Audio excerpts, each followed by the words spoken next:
தூக்கம் விற்ற காசுகள். கவிதை.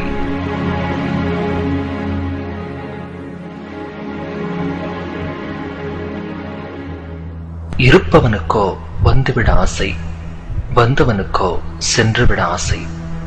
இதோ அயல் தேசத்து ஏழைகளின் கண்ணீர் அழைப்புதல். விசாரிப்புகளோடும் விசா அரிப்புகளோடும் வருகின்ற கடிதங்களை நினைத்து நினைத்து பரிதாபப்படத்தான் முடிகிறது.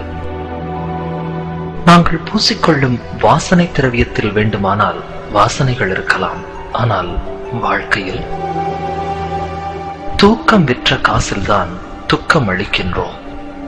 ஏக்கம் என்ற நிலையிலேயே இளமை கழிக்கின்றோம். எங்களின் நிலாக்கால நினைவுகளை எல்லாம் ஒரு விமான பயணத்தினூடே விற்றுவிட்டு கனவுகள் புதைந்துவிடும் என தெரிந்தே கடல் தாண்டி வந்திருக்கிறோம். மர உச்சியில் நின்று ஒரு தேன்கூட்டை கலைப்பவன் போல் வார விடுமுறையில்தான் பார்க்க முடிகிறது இயந்திரமில்லாத மனிதர்களை. அம்மாவின் ஸ்பரிசம் தொட்டு எழுந்த நாட்கள் கடந்துவிட்டன. இங்கே அலாரத்தின் எரிச்சல் கேட்டு எழும் நாட்கள் கசந்து விட்டன. பழகிய வீதிகள், பழகிய நண்பர்கள், கல்லூரி நாட்கள் தினமும் ஒரு இரவு நேர கனவுக்குள் வந்து வந்து காணாமல் போய்விடுகிறது.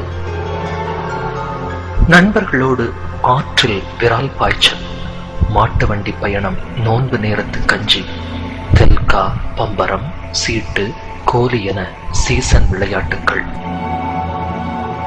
ஒவ்வொரு ஞாயிற்றுக்கிழமையாய் எதிர்பார்த்து விளையாடி மகிழ்ந்த உள்ளூர் உலகக்கோப்பை கிரிக்கெட். இவைகளை நினைத்து பார்க்கும் போதெல்லாம் விசாவும் பாஸ்போர்ட்டும் வந்து விழிகளை நனைத்து விடுகிறது.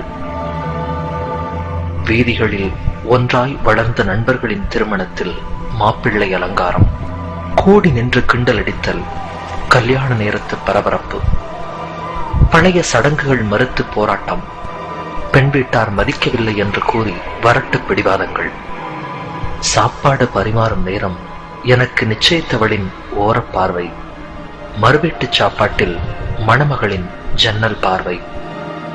இவை எதுவுமே கிடைக்காமல் கண்டிப்பாய் வரவேண்டும் என்ற சம்பிரதாய அழைப்புதலுக்காக சங்கடத்தோடு ஒரு தொலைபேசி வாழ்த்தினூடே தொலைந்து விடுகிறது எங்களின் நீண்ட நட்பு.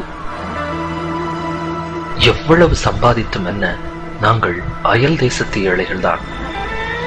காற்றிலும் கடிதத்திலும் வருகின்ற சொந்தங்களின், நண்பர்களின் மரணச் செய்திக்கெல்லாம் அரபிக்கடல் மட்டும்தான் ஆறுதல் தருகிறது. ஆம், இதயம் தாண்டி பழகியவர்களெல்லாம் ஒரு கடலை தாண்டிய கண்ணீரிலேயே கரைந்து விடுகிறார்கள். இறுதி நாள் நம்பிக்கையில்தான் இதயம் சமாதானப்படுகிறது. இருப்பையும் இழப்பையும் கணக்கிட்டு பார்த்தால் எஞ்சி நிற்பது இழப்பு மட்டும்தான். பெற்ற குழந்தையின் முதல் ஸ்பரிசம், முதல் பேச்சு, முதல் பார்வை, முதல் கழிவு, இவற்றின் பாக்கியத்தை தினாரும் திருகமும் தந்துவிடுமா? கிள்ளச் சொல்லி குழந்தை அழும் சப்தத்தை தொலைபேசியில் கேட்கின்றோம். கிள்ளாமலேயே நாங்கள் தொலைவில் அழும் சப்தம் யாருக்கு கேட்குமோ?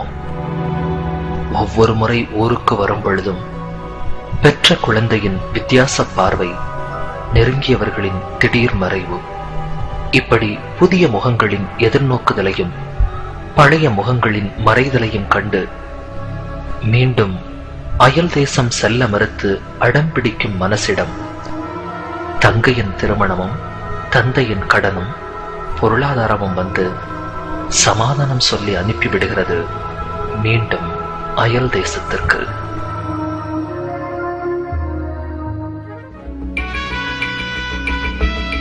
தூக்கம் விற்ற காசுகள். கவிதை கேட்டீர்கள். எழுதியவர் துபாயிலிருந்து ரசிகவ் கே ஞானியார். உங்களுக்கு அதை வாசித்தளித்தவர் சிங்கப்பூரிலிருந்து சதகத்துல்லா.